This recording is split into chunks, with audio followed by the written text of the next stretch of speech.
Hello everyone, I'm Peshla Karunaratnam. Today we are talking about Millennium Challenge Corporation and its challenges and opportunities to Sri Lanka. Today we have Ms. Jenna Edelman from Millennium Challenge Corporation to talk to us about Millennium Challenge Corporation's program for Sri Lanka.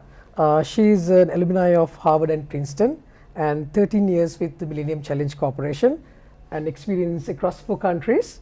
Morocco, Malawi, Georgia and Sri Lanka. Welcome to the program, Jenna.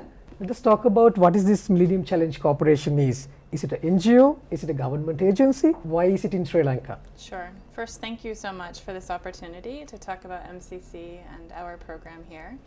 MCC is an independent U.S. government development agency, much like USAID, and our mission is poverty reduction through economic growth.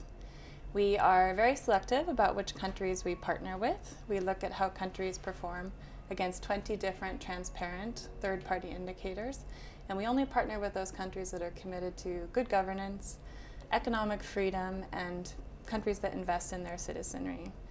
We work across the globe. We've partnered with dozens of countries over the past 15 years. MCC was created way back in 2004, including countries in Africa and also in this region in South and Southeast Asia. We have programs in Nepal, we had a program in the Philippines, in Indonesia, and we're also developing a new program with Indonesia.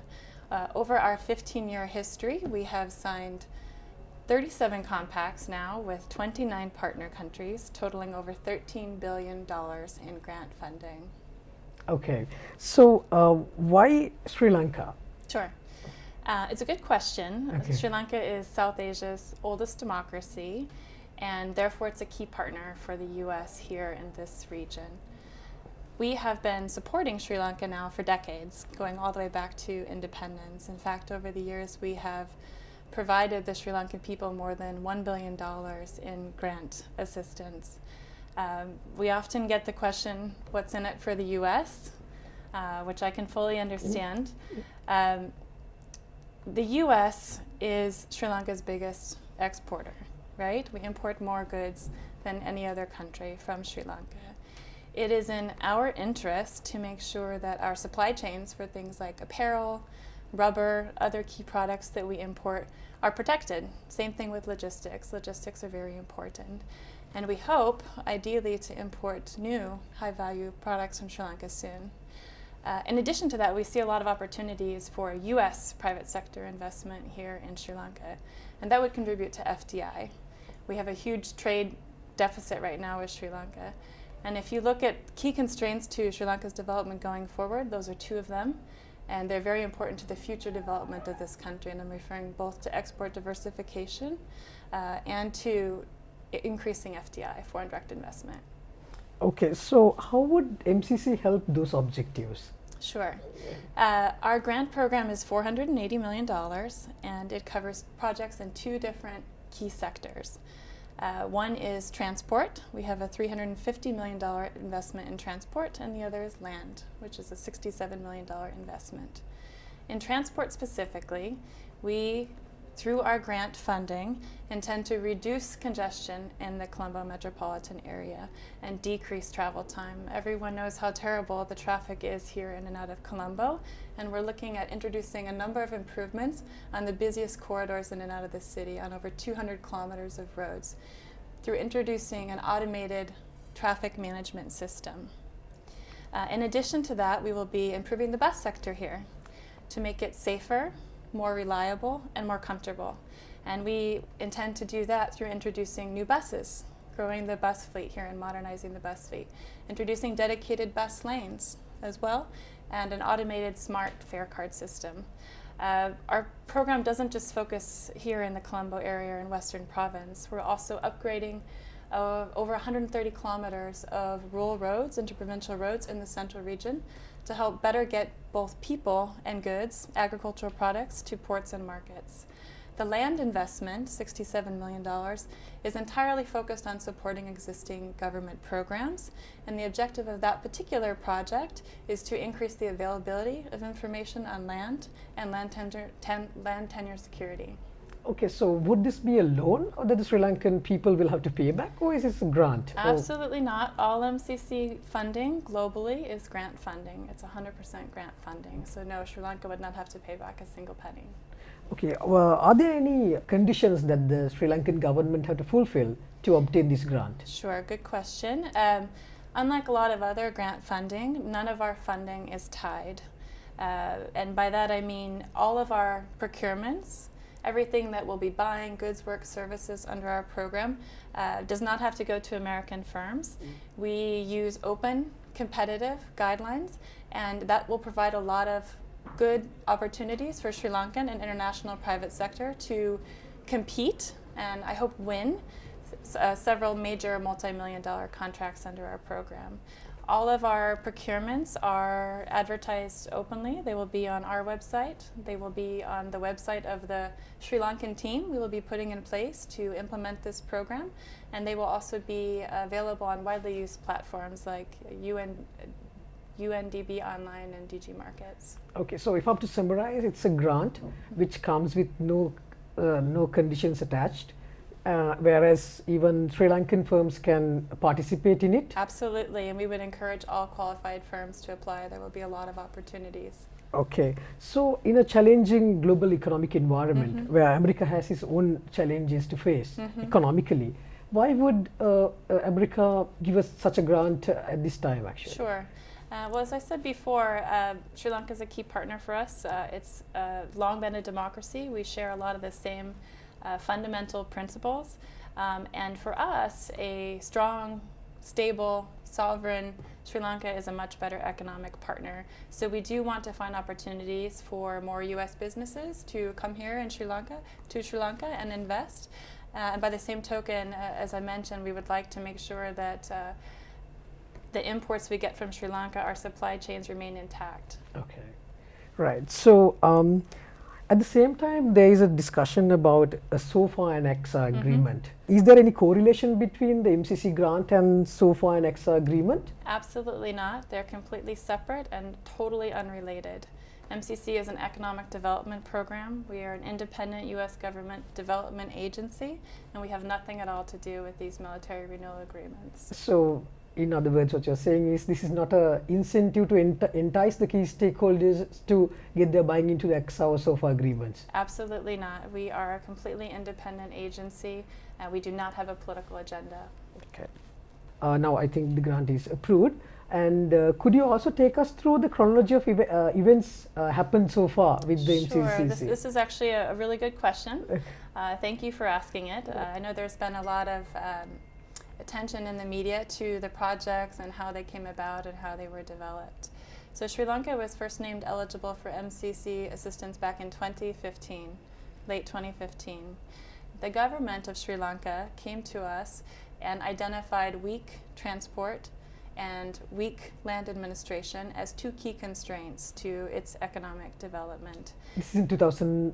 This is in 2016, right after they were first named eligible. Okay. Right. And they did that in extensive consultation with the private sector here, with the research institutions and universities, with civil society, including Morocco University, for example, the Ceylon Chamber of Commerce, many individual businesses as well, covering all key sectors here, agriculture, IT, financial services.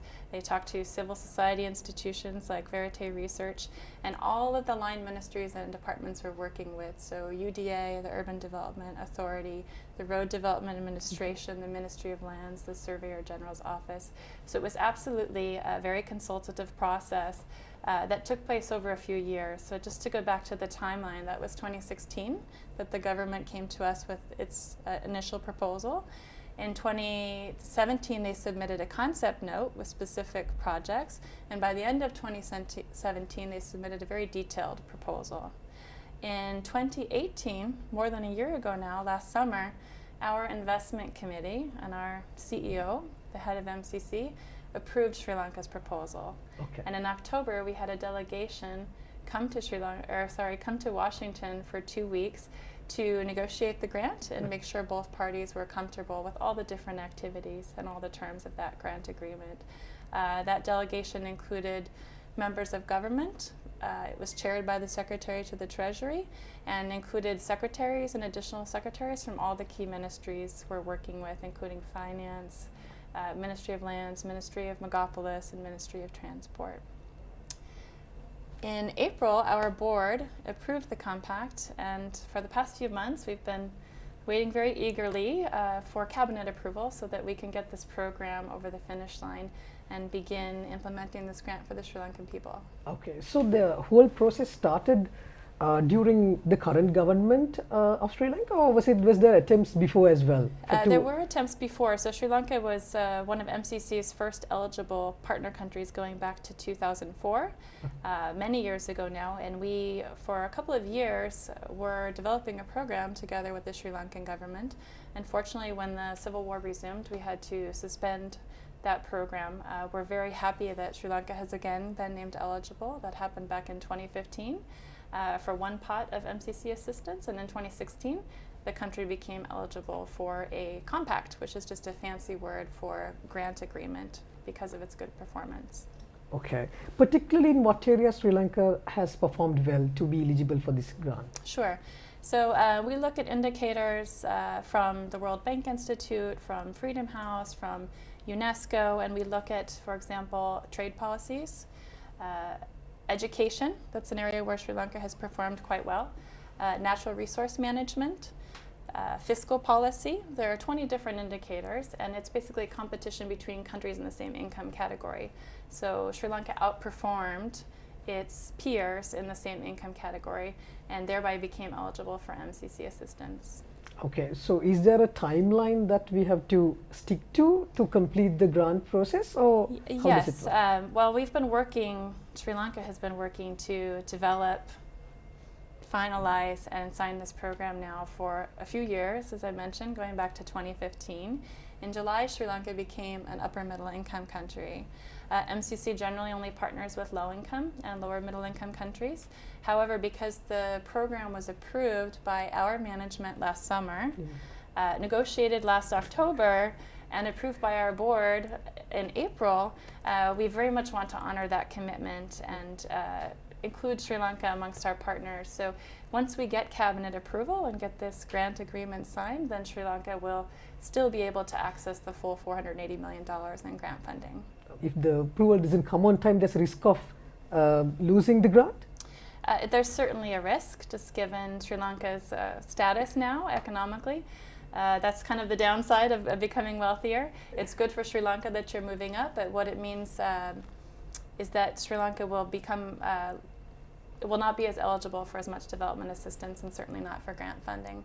Hopefully we will go through the cabinet approval and Sri Lankan people will be able to obtain the grant. So after the grant is given, what would be the next steps? How would it be monitored, and who will implement that? Will it be administered by the Millennium Challenge Corporation, or will it be from the government of Sri Lanka, or how would it be? So our role is actually very minimal in implementing the projects and overseeing the program. The program will be monitored by a team of, well, it will be monitored by a Sri Lankan board of directors. The first thing we will do is put that board of directors in place. That board of directors will include 8 government members and 3 private sector and civil society members, including a representative from the Prime Minister's office, a representative from the President's office, and the secretaries from all the key ministries we're working with. So again, Finance, Ministry of Lands, Ministry of Transport, Megapolis, and Women and Children Affairs. In addition to that, we'll have both private sector and civil society participation on the board, because it's important to us that the program be inclusive and reflect the needs of the whole Sri Lankan society. The program itself will be implemented by a team called MCA Sri Lanka. That's the name we give to all of our implementing entity partners.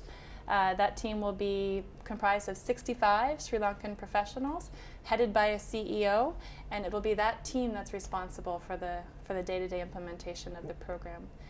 There will only be 2 Americans here, myself and my deputy, who will be arriving in a couple of months, and our role is strictly one of oversight. So we will make sure that, for example, all procurements, all goods, works, and services in the program are tendered fairly and transparently in line with our guidelines, and that the team is practicing sound financial management. The monitoring of the investment will be done by a board of Yes. board appointed locally with the Yes. assistance of the MCC.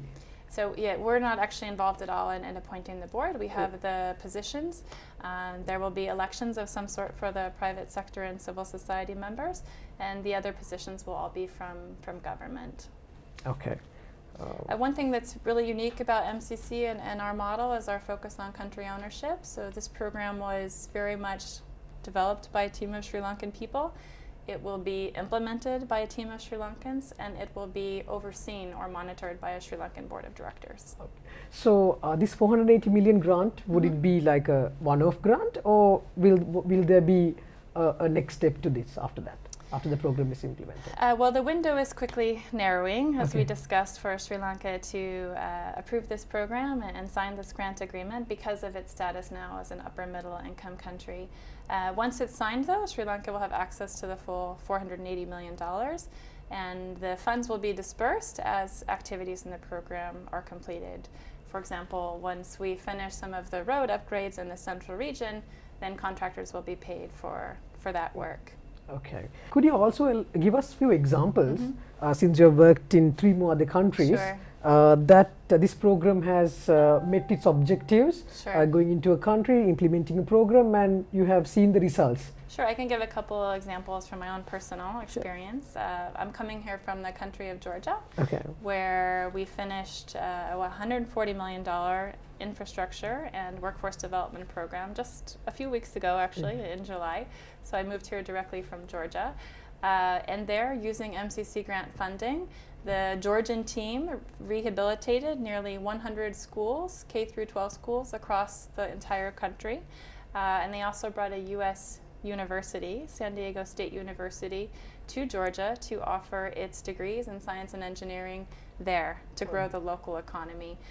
We just graduated our first class of university students right before I left, and I'm pleased to share that some of them are going on to get jobs at Facebook, Google, Amazon.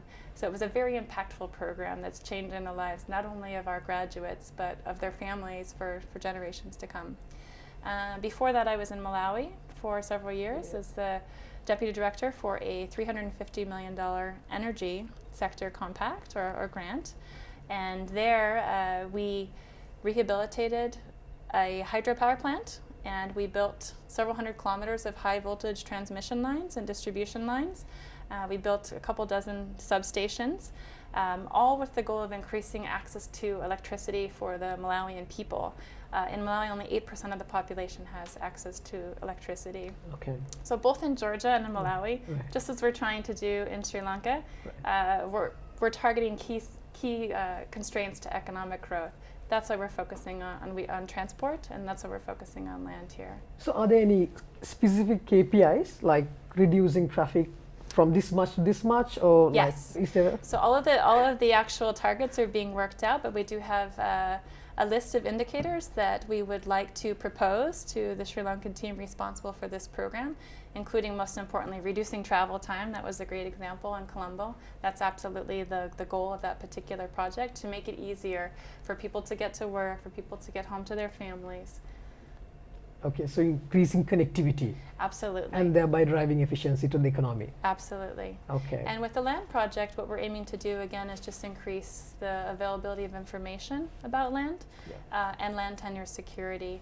And the objective there, this is all through support to existing government programs like the State Land Information Management System, the E-Registry System, the BIM Savia program to convert private lands from deeds to titles.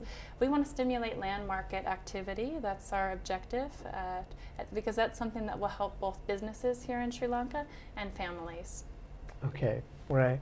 So I think we've covered a quite comprehensive area of what the MCC is about and how it's going to benefit Sri Lankan people and Sri Lankan government. Thank you very much for joining us today, Jenna.